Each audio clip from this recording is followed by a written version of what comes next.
I will show how to buy shares of Agrana Beteiligungs AG, a food ingredients and processing group active in sugar, starch, and fruit preparations. It trades on Xetra under the ticker AGB2.D. This is an educational guide, not financial advice, so please research and consider professional guidance. To trade, you need a broker account. I'll use eToro as the example platform to demonstrate the steps. After signing up, you must verify your account, typically with an identity document, and add funds before making a purchase. Use the platform search box and type the ticker AGB2.DE to locate Agrana Beteiligungs AG.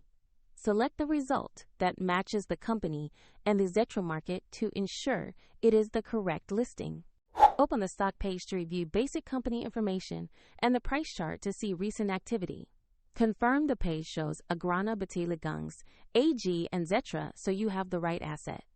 Click Invest or Buy. Enter the amount you want to purchase, then carefully review the order details before confirming. If the market is closed, your order may be queued for the next session, and if funds are insufficient, the platform will prompt you to add money before final confirmation. After execution, your new position will appear in your portfolio where you can track it. A link to eToro is available in the description if you want to follow the same steps shown here.